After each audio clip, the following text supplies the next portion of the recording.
ஓம் ஸ்ரீ குருப்பியோ நம. ஓம் கம் கணபதையே நம. நம்ம ஸ்ரீநிகேதன் வலைதளம் வாயிலாக முருகப்பெருமானுடைய சஹஸ்ரநாமத்திலிருந்து தினமும் ஒரு நாமாவளி சிந்திச்சுட்டு இன்றைய தினம் 251வது நாமாவளியாக ஓம் கோரா கௌக விநாசனாய நமாக.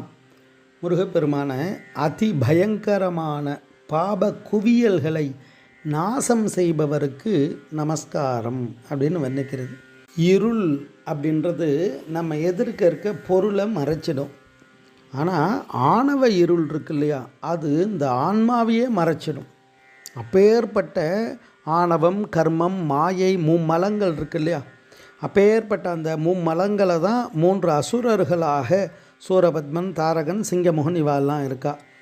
அப்பேற்பட்ட அந்த அதி பயங்கரமான பாப குபியல்களாக இருக்கக்கூடியது எது அப்படின்னா ஆணவம், கர்மம், மாயை. அதை தான் அருணகிரிநாத சுவாமிகள் திருப்புகழில் சொல்லும்போது இரு வினையும் மும்மலமும் அற இரவியோடு பிறவி அற அப்படின்னு வர்ணிப்பார். அப்படி அந்த இருட்டு எப்படி நம்ம எதிர்க்க இருக்க பொருளை மட்டும் மறைக்கும், ஆணவம் தன்னையே மறைத்திடும்.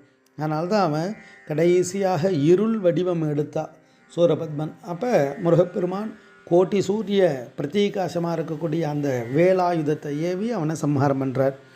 அப்போ இந்த ஜென்மாவில் ஒவ்வொரு உயிரும் செய்யக்கூடிய அந்த பாப குவியல்கள் இருக்கு இல்லையா, அது எப்படி இருக்கும் அப்படின்னா பல துன்பங்களை பிறவிகள் தோறும் கொடுக்கும்.